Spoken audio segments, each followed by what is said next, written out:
I'm George Page for Nature. Of all the complex relationships that we humans have with our fellow creatures on this planet, one of the strangest and most passionate is with the birds of prey. Hawks, falcons, vultures, eagles. On the one hand, we have made them religious and national symbols. On the other, we've despised them as killers. This week on Nature, our film traces the fascinating and often contradictory relationship between man and these magnificent aerial hunters.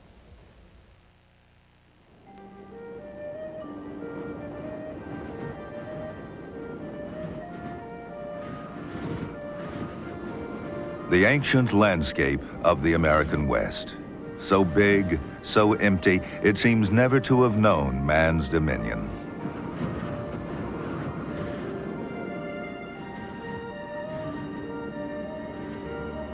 Dawn exposes the bare bones of a land carved by a prehistoric deluge, the Snake River Canyon.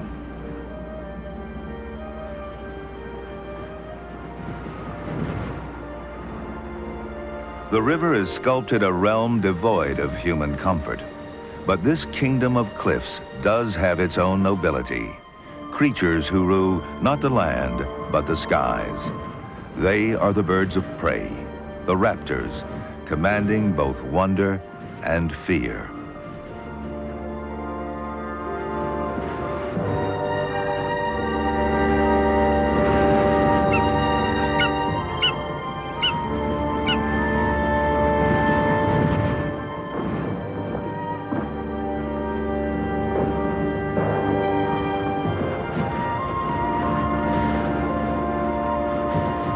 A golden eagle surveys its domain, freedom and power incarnate.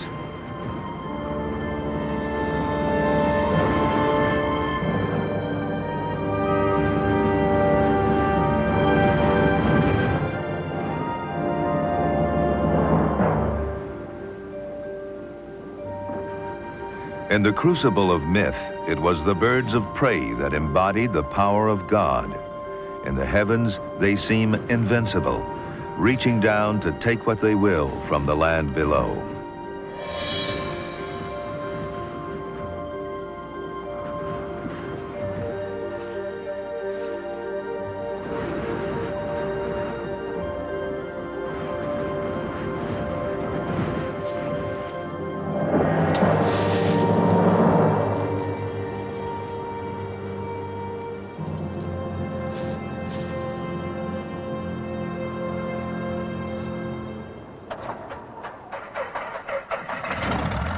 But their skill as killers attracted the attention of another sky hunter.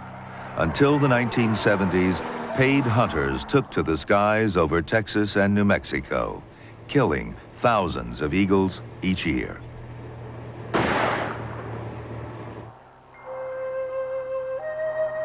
Sheep ranchers believed that golden eagles were killing their lambs. Eagles will feed on the dead, but they rarely pose a threat to healthy lambs. Still, the slaughter went on.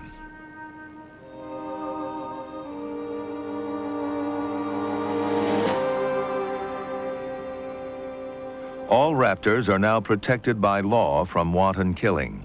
High fines have put an end to its most blatant forms, but the killing has only been driven underground.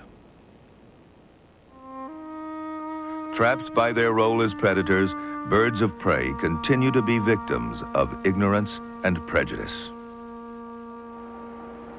What is it about birds of prey that arouses such intense and contradictory emotions? Well, meet one of these sky hunters face to face, and it's easy to see why they are both awe-inspiring and threatening. Catch the lightning of a golden eagle's eye, and you know instantly why this was the chosen bird of Zeus, the Caesars, and emperors down through the ages. But these fiercely beautiful eyes are also tools of its trade. It can spot a rabbit 2 miles away. The beak is sharply hooked to tear flesh, and the upper and lower parts cut like scissor blades. But the real weapons are its feet, powered by muscular legs, equipped with razor-sharp 4-inch talons. They're exquisite instruments of death. As an eagle clutches its prey, The 3 toes in front balance against the rear toe. With enormous pressure, it slices deep through skin and muscle. And buoyed up on wings which stretch more than 7 feet, an eagle can plummet unseen from dizzying heights to deal its death blow. All birds of prey, like this magnificent golden eagle, are superbly designed predators, each tailor-made for a particular way of life.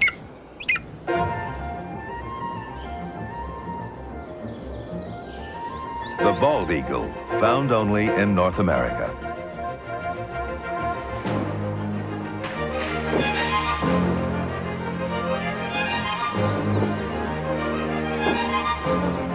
It's a skilled fisherman, but it's not above a little larceny to secure a meal.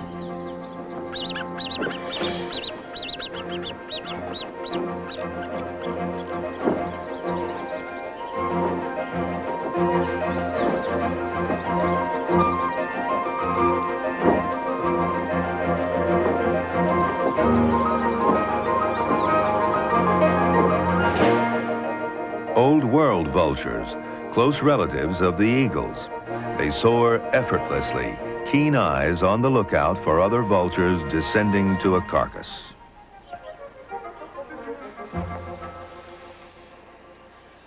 We may find their habits unsavory, but they perform a vital service, recycling the bodies of the dead, a function performed on this side of the Atlantic by the New World vultures, including Andean condors, the largest of all birds of prey.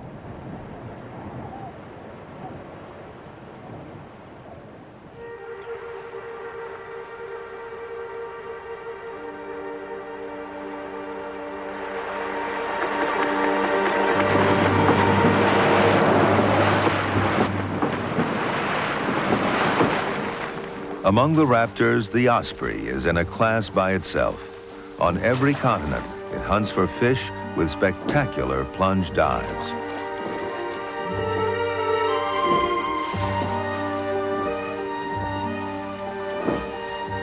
Its long, narrow wings generate enough power to get it airborne while carrying a fish that actually outweighs it.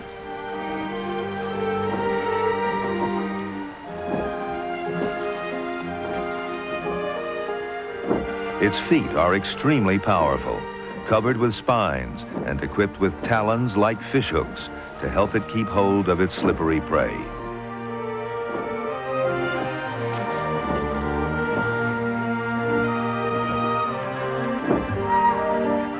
Buoyant, agile, and swift, the snail kite feeds exclusively on a single species of snail.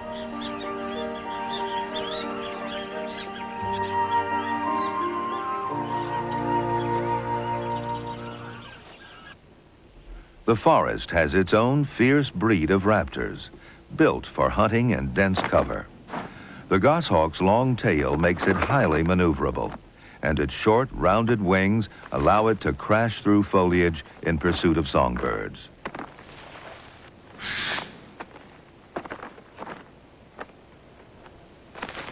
But birds of prey don't always have it all their own way. Smaller but more agile birds often mob raptors to drive them away from their nests. But this red-tailed hawk is more interested in rodents than in songbirds. One of the buzzard hawks, it's built like a miniature eagle.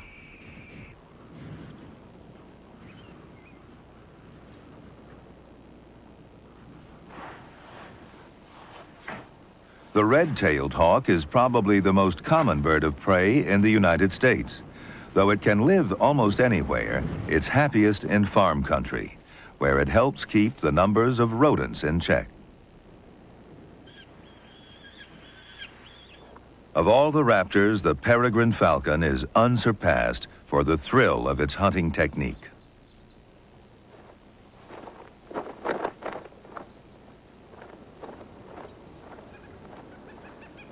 Falcons are the swiftest animals on Earth. Powerful oar-like strokes pull her streamlined body through the air. She hitches a ride skyward on winds deflected up from the ridge.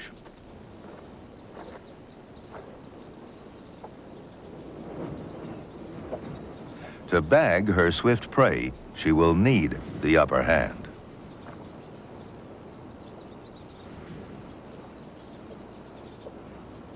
Once she sights her prey, she climbs higher.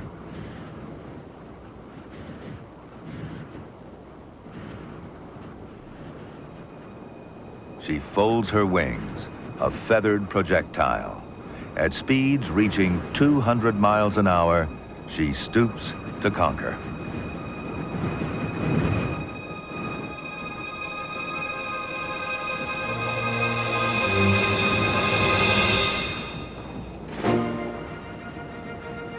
Prairie falcons in our American West use the same spectacular skydiving technique.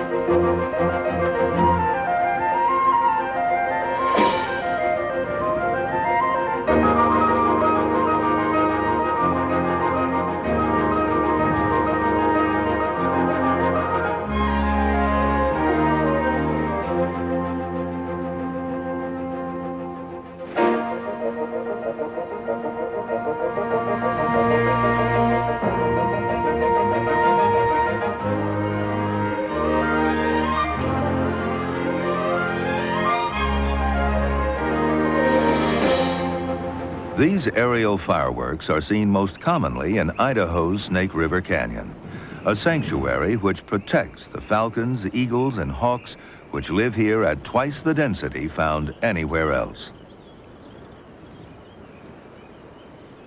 Both abundant prey and vast expanses of open space are found here, vital needs for raptors. Loose deposits of wind-blown soil make a perfect medium for the burrows of Townsend's ground squirrels.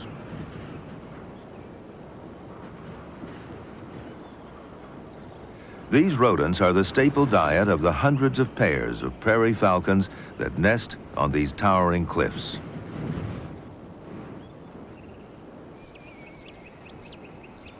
The falcon that pulls its chick back from the cliff's edge seems a very different creature from the feathered missile that knocks its prey from the sky.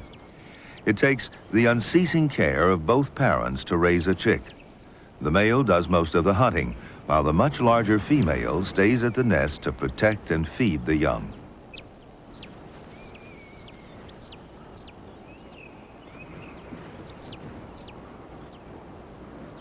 The smaller male catches smaller prey, which is both more abundant and easier for the young to eat.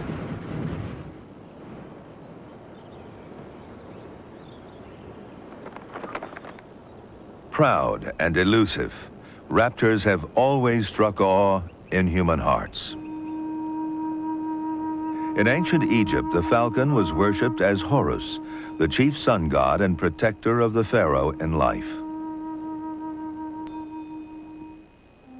In the afterworld, he was transformed into a half-human deity. The spirits of the dead brought offerings to this falcon-headed Lord of Heaven.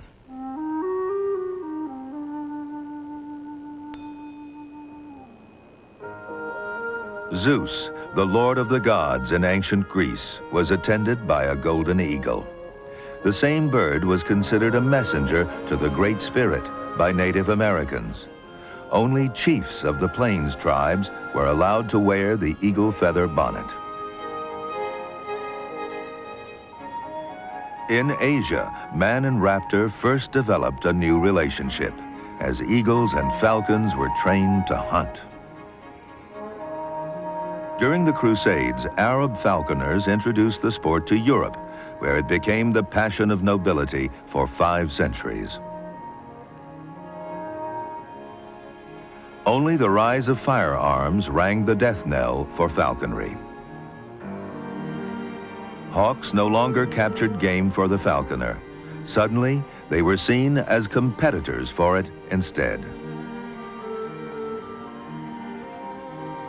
Birds of prey were also persecuted as threats to domestic animals, though they rarely prey on livestock.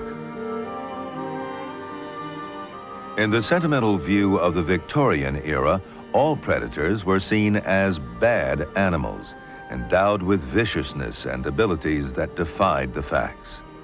Even leading conservationists of the day called for the destruction of raptors because they preyed on innocent songbirds and wildlife. Fantastic but popular tales of eagles swooping down and snatching away children to feed their own young were believed by many. Even our national symbol, the bald eagle, fell victim to this climate of hate and fear. Shooting and habitat loss reduced their numbers drastically in the U.S., and persecution followed them even into their last stronghold in Alaska.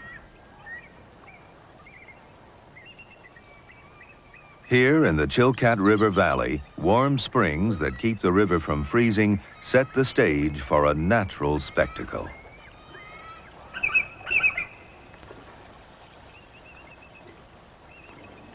The upwelling warm water makes it an ideal place for salmon spawning. Each fall and winter, salmon return here to spawn and die, creating a bonanza for the eagles. As many as 3,600 gather here in the greatest council of eagles known.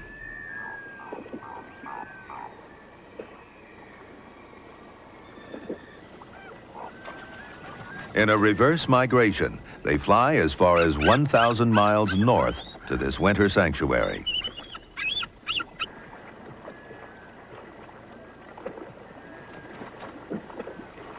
Now protected by law, the eagles were once considered vermin and were not always safe here. For 35 years, Alaska paid people to shoot bald eagles.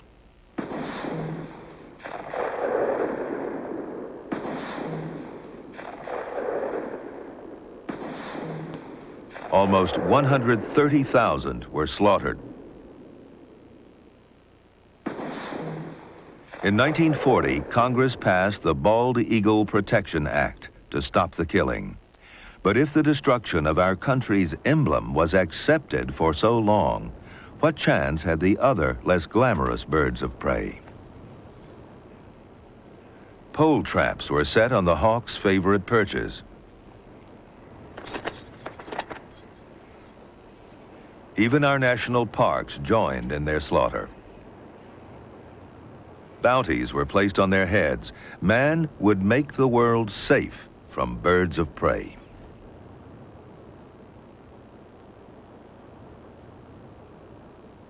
But there were a few who stood in the midst of this butchery and understood that it was wrong. One of these was Richard Poe. In 1932, he made a discovery that would change his own life, as well as the course of conservation in this country.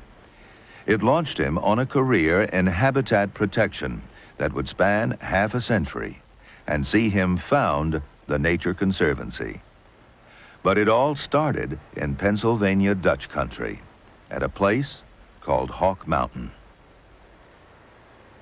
Well, I read an article in which the location of goshawks sent in for bounty were plotted on a map, and there was an area north of Philadelphia where I was living at the time, and I was just kind of curious about how come so many were from that one area. So I went up on a lovely September Sunday into that region and started asking farmers and anyone I would run across, was there any good place to shoot hawks? Well, finally, I hit pay dirt, as they say, and a farmer said, well, you want to go to a place we call Hawk Mountain, and he told me how to get there. So I drove up this mountain road, and as I got toward the top, it sounded as though there was a battle going on. A group of local farmers had discovered a natural funnel on the major migration route for hawks in the Northeast. It was just target practice, and they believed they were destroying vermin at the same time. They were having a wonderful time popping away at these hawks as they came by.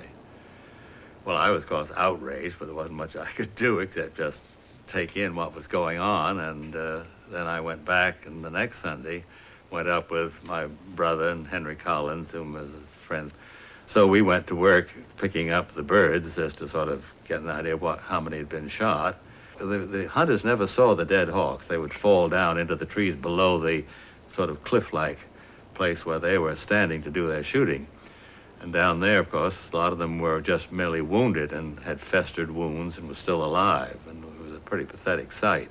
But we had to put them out of their misery and then carry them on up to the lookout there, where the flat area enabled us to lay them out and take the pictures that we took.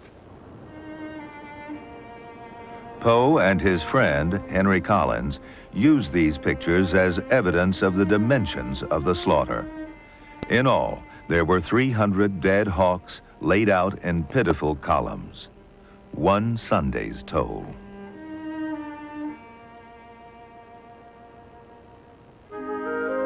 One woman who saw these pictures could not forget them.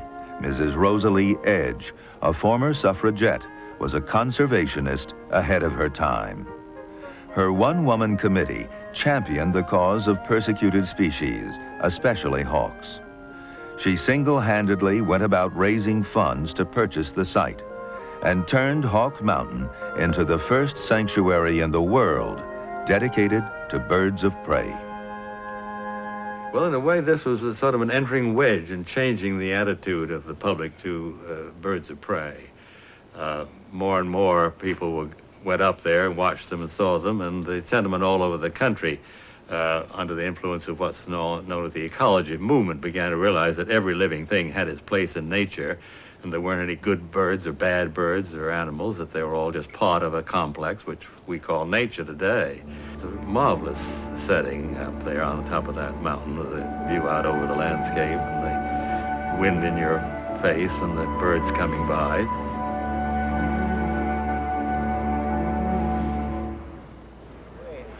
Shotguns have been replaced by telescopes at this school in the clouds. Here the public is introduced to these regal wanderers. Osprey out over 5. How high? Oh, there he is.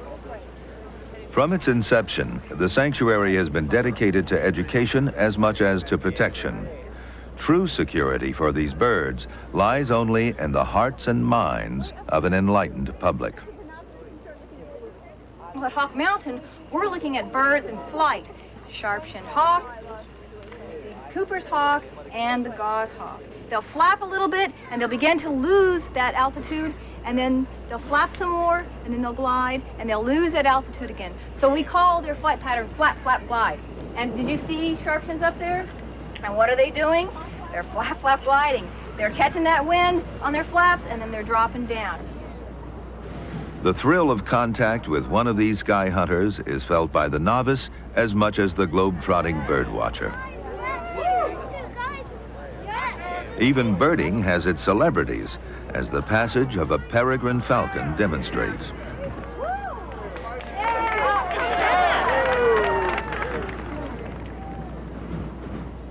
A conspiracy of climate and geography brings this stream of migrant raptors to Hawk Mountain. Autumn cold fronts trigger the migration south. Prevailing northeast winds collide against this ridge, creating an updraft, a conveyor belt of rising air that allows these efficient soarers to save energy on the journey south. Sharpie going over Pinnacle now, to the right of Pinnacle. Okay. Oh, yeah. Following the horizon there. Every autumn, rain or shine, naturalists and volunteers have counted the birds as they pass by each day. Dating back more than 50 years, it's the longest running study of hawk migration in the world.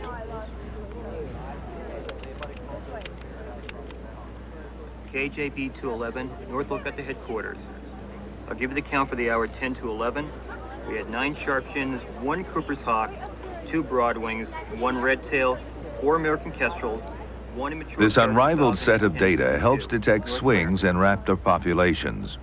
But to discover where the birds come from and where they go requires a more hands-on approach.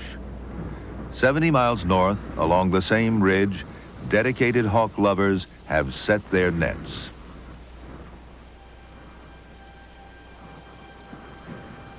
Like fishermen, they lay their nets in the early morning light.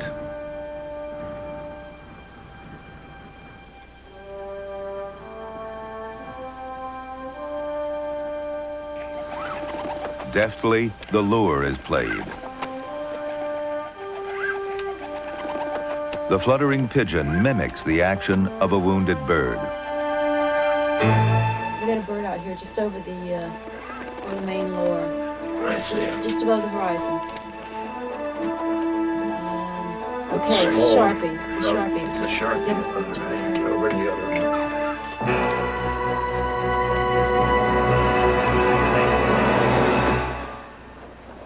Go ahead, gig it. Okay, go on.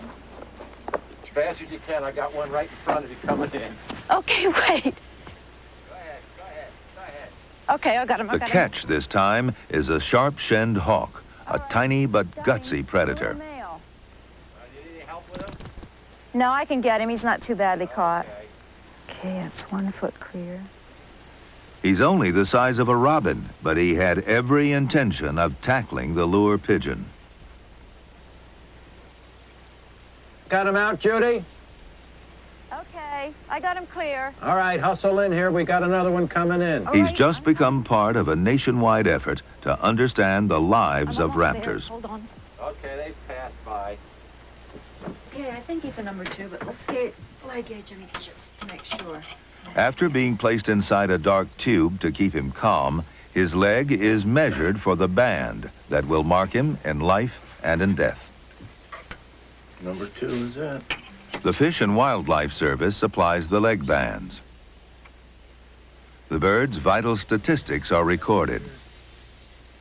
Each band is engraved with a number to identify this hawk should he ever come in contact with people again.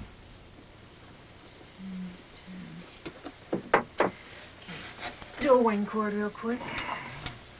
A little spicy feller. The wing is measured so that the bird can be sexed. Most male and female birds of prey look identical, but females are up to a third larger. Got him. Okay, sharp-shin hawk, hatching year male, 170 wing cord, caught in the mist net. All right, we got everything? Got Ready to let everything. him go? Ready to go. Okay. See you back south. The band is an investment in the future. If it's recovered, it will tell how long this bird lived and where he traveled.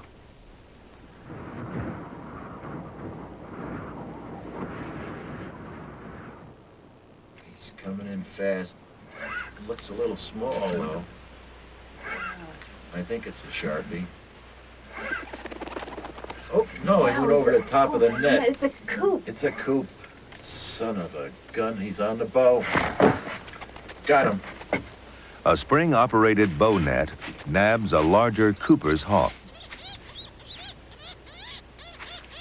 Ed and Judy Hinkle are just 2 of the hundreds of volunteers who operate a loose network of banding stations at strategic points along the major hawk migration routes.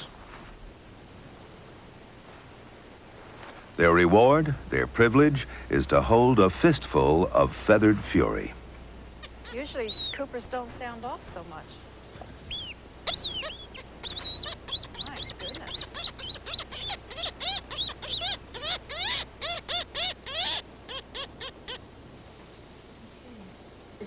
It was a shared passion for these avian gladiators that first brought Ed and Judy together.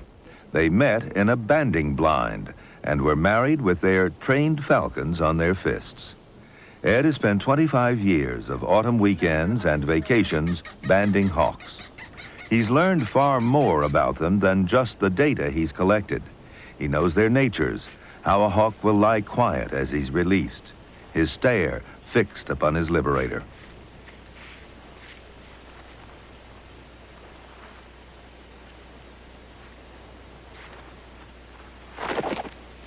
Suddenly, he realizes he's free once more. Oh, wait, look, we got a retrap. Higher. You got him? Oh, It's an older band, too. It's not shiny bright. don't let him foot me. Would I do that to you? Wow, that's an old one. You read Read the it? number? Okay. 1043. Wow, we're working on a 1400 string now. A recapture is a rare and exciting event. This bird has beaten the odds. Twice in his short life, he has fallen into the hands of people who care about his welfare. No brown feathers in the wing.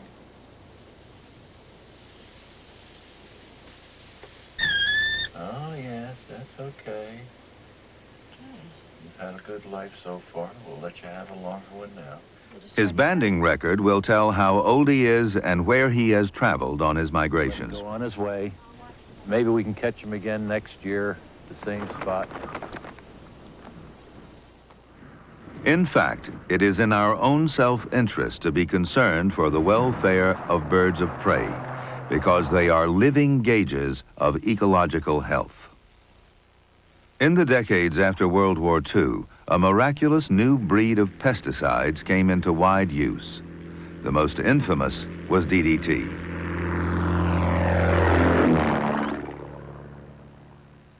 Prey species ate seeds and insects treated with DDT, while rain runoff carried it into the water. The poison remained potent and was absorbed by algae from the current. Small fish ate the algae and were eaten themselves by larger fish. At each step in the food chain, the poison became more concentrated.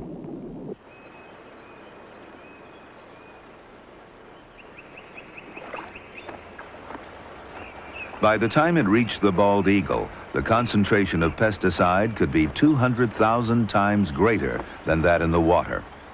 Adults were rarely killed outright. DDT's action was more insidious. Eggshell thinning would decimate a whole generation of raptors.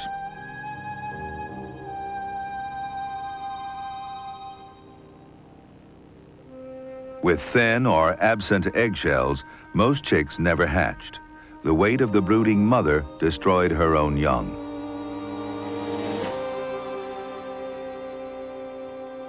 When adult birds did die, no heirs inherited their eyries. In 1972, DDT was outlawed for use in the United States, but the damage was already done. By that time, female raptors carried heavy loads of the poison, and they continued to lay thin-shelled eggs. The peregrine falcon was especially hard hit. East of the Mississippi, it vanished completely, while California's peregrines began disappearing from their seaside haunts. Even in the remote mountain states of the West, they were beginning to fade into memory. The peregrine falcon was one of the first animals placed on the endangered species list. It began to look as if the fastest bird alive, the falcon of kings, would disappear from our nation forever. But 1970 marked a dramatic turning point for the birds. In that year, the Peregrine Fund was established by Tom Cade, an ornithologist and falconer. Cade and his group of private citizens believed that to stand by and do nothing was unforgivable, that the only alternative to extinction was action. They began a bold and innovative program to do what many said was impossible: to yank the American peregrine back from the brink of extinction. They worked with government and conservation agencies, corporations and universities, and they are accomplishing what they set out to do.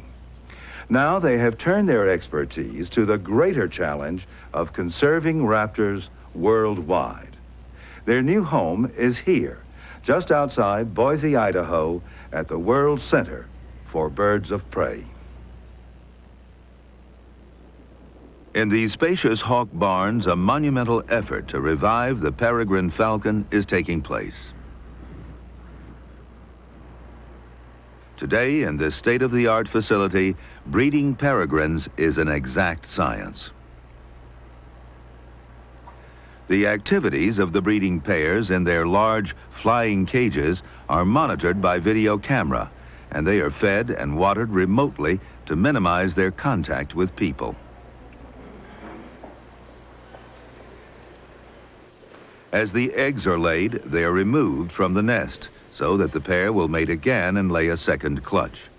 The eggs are placed in incubators where temperature and humidity are carefully controlled.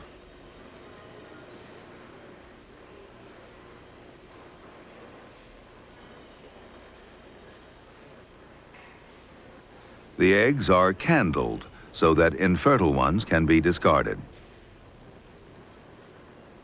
Visitors watch as a miraculous event takes place.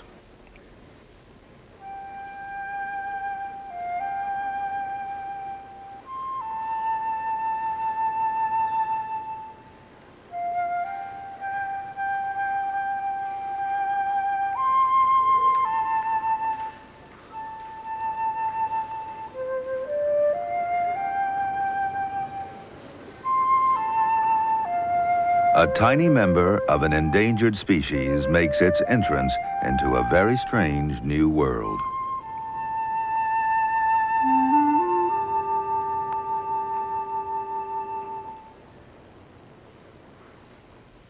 Every aspect of the hatchling's health is carefully monitored. The downy chicks are hand-fed at first to make sure they get off to a good start. But if they're fed by their human keepers for too long, they become imprinted on people and will never mate with another peregrine.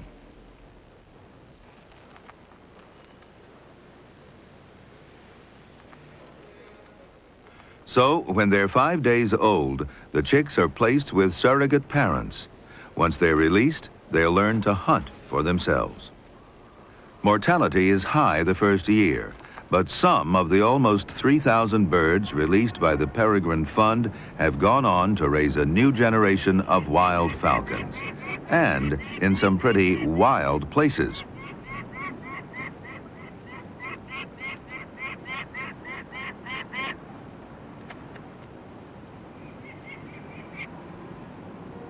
Falcons like cities. Atop a grand old hotel in Salt Lake City, a pair made up of a male born in captivity and a wild female is raising a family.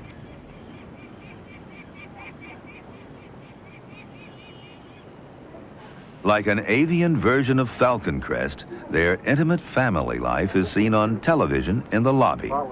The hotel even reserved 2 rooms for Mr. and Mrs. P. Falcon, so that the birds would not be disturbed.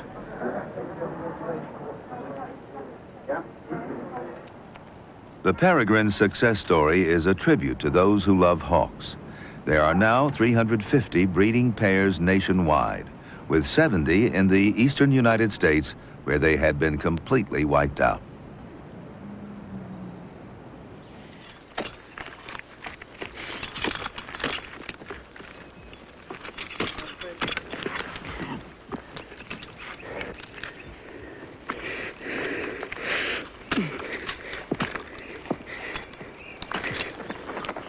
"70 feet up a tree in northern Manitoba, a disgruntled bald eagle chick is about to leave the nest, but not under its own power.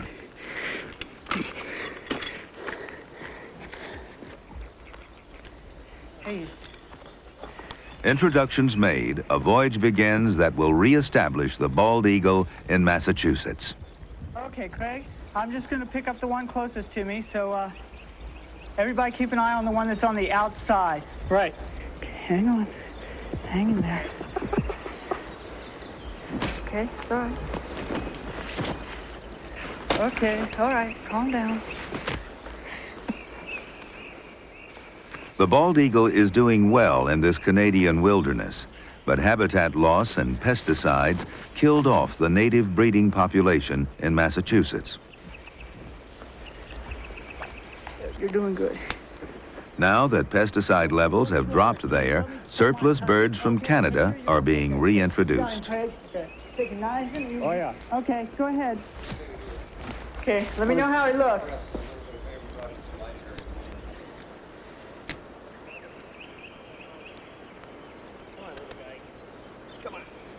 With only his dignity ruffled, the 7-week-old chick is already an impressive handful. He's just the right age for relocation.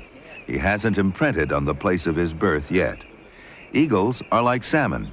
They return to the area where they fledge to breed.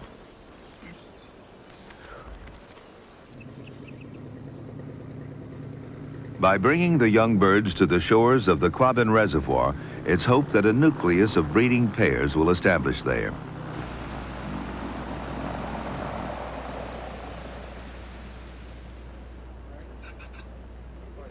For 6 weeks, this station will be the chicks' home.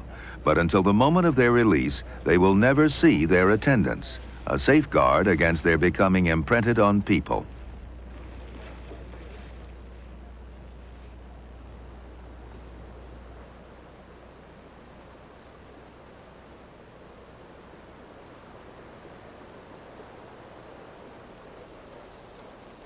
Every 30 seconds, their activities are recorded by a raptor biologist who watches from behind a one-way mirror.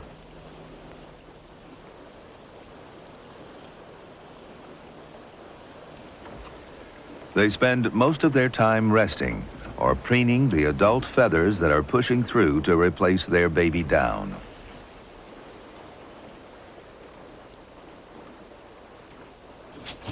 As time passes, they begin exercising their flight muscles, preparation for a future on the wing.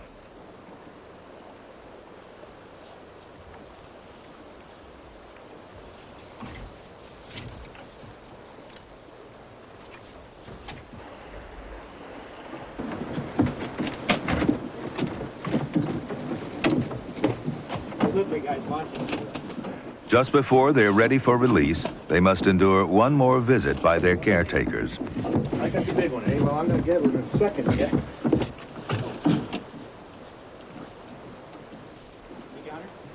Wings are carefully folded back so that the birds cannot injure themselves as they're given a final physical exam.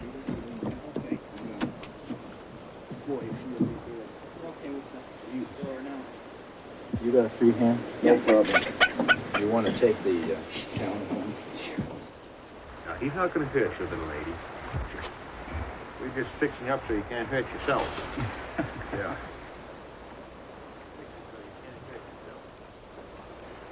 A miniature radio transmitter is sewn onto the tail feathers. Should the chick get into trouble after being set free, it could be located and given a helping hand.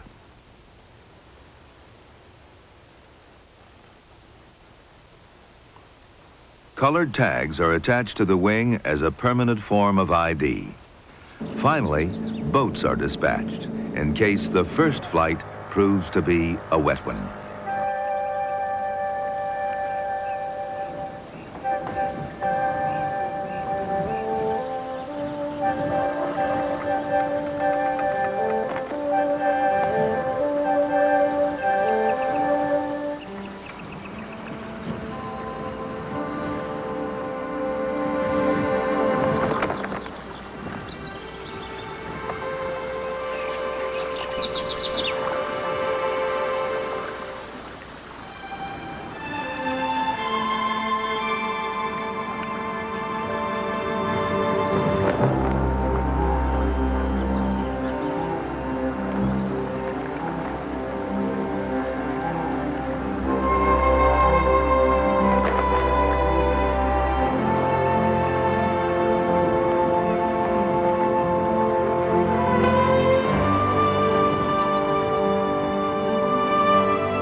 "5 years later, 3 pairs of eagles have returned to nest here.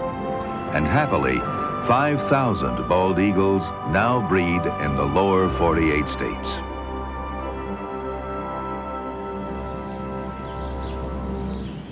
Dozens of projects like this one are returning birds of prey to their previous haunts, but they find a very different landscape below them. Living at the top of the food chain, they need large tracts of land with a healthy prey base, increasingly rare commodities. Slowly, they're being crowded out with nowhere left to go.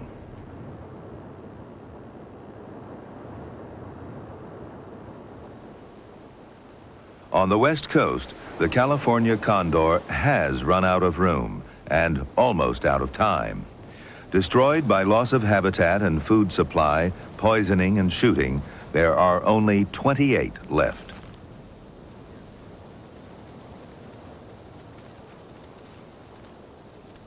They have all been taken into captivity in a last-ditch effort to save the species. This tenderly courting pair is a cause for hope.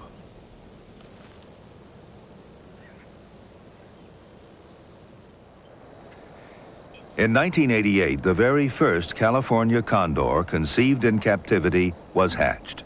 The operation looked more like surgery than a natural act, but tiny Moloko was perfect and healthy.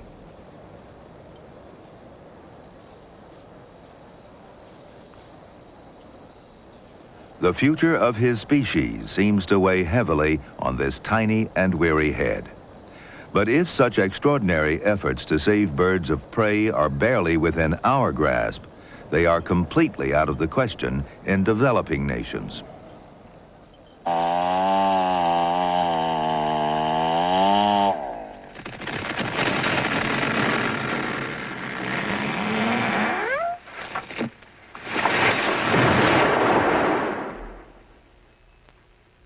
A young Philippine eagle, still in its nest, is just one of the countless casualties of deforestation.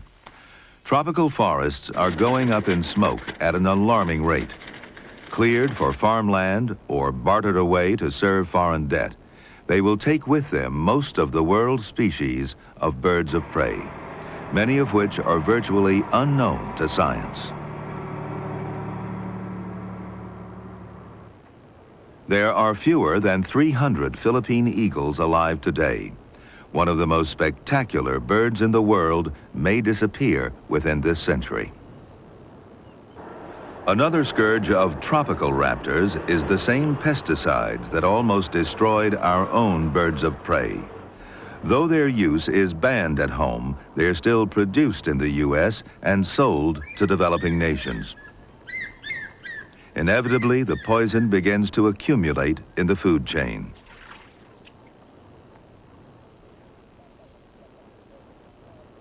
The African fish eagle is beginning to lay thin-shelled eggs, following the same path once taken by its relative, the bald eagle.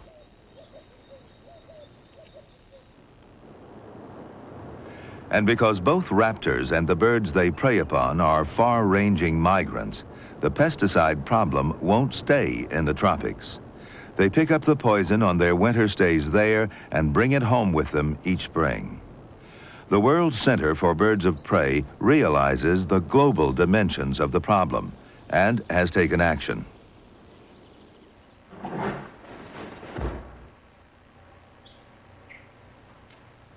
From the rainforests of South America, harpy eagles, the most powerful eagles in the world, and beautiful orange-breasted falcons are brought to Idaho to be captive bred.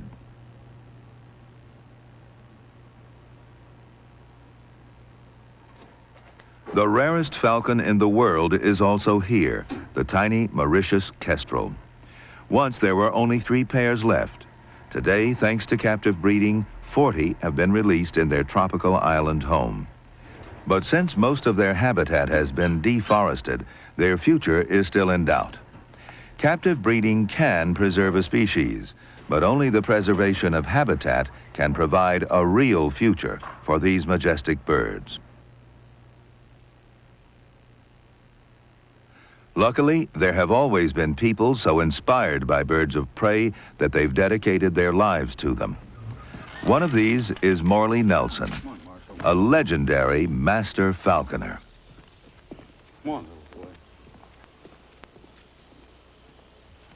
Morley was one of the prime movers in establishing both the World Center and the Snake River Birds of Prey sanctuaries. For more than 50 years, he has been an impassioned advocate for raptors, and for him, falconry has always been the source of his inspiration. You want to go out? Get those big guys. Come on, big hawk. Come on, big hawk. Step up. Good boy. Good boy. You're a good hawk. We're going to leave. Go out here and put these jesses on and go hunting, huh? Good boy. Falconry requires both great patience and profound knowledge. It's not a pursuit for the amateur, who can only harm any bird he takes. A permit is required to keep any bird of prey, and a novice must pass a test before being awarded one. Morley's favorite is a splendid gerfalcon named Thor. The hood, which keeps Thor quiet, is made of a centuries-old design, while the radio transmitter, which allows Morley to keep track of his bird, is a modern addition. Once the jesses which leash the bird to Morley are loosed and the hood is removed, Thor is free to do what he loves most.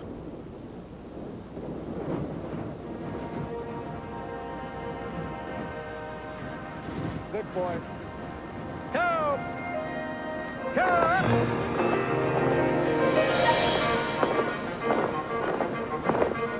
Morley swings a winged lure to call Thor back to him. Come on, Thor. The only bond now between man and bird is one of trust and affection.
Man and bird stand together, facing an uncertain and common future.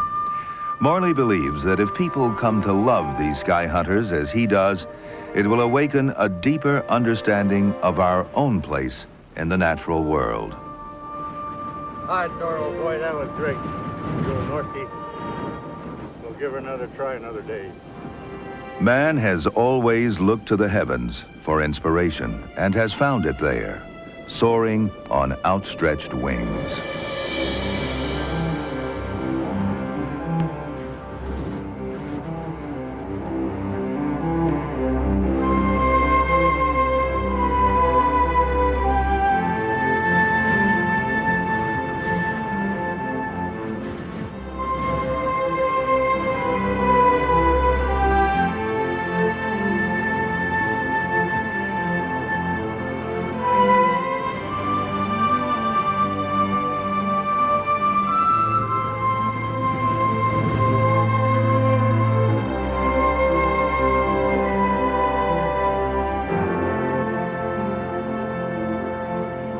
We may envy their mastery of flight and try to emulate it, but they will always be rulers of the wind.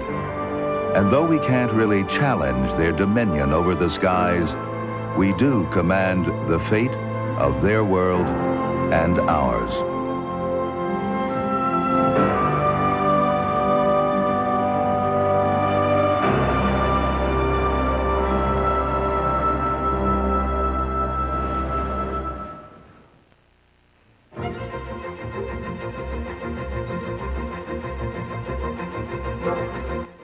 Dan Small and former Brewer baseball player Gorman Thomas go target shooting tonight on Outdoor Wisconsin, next at 9 on Channel 10.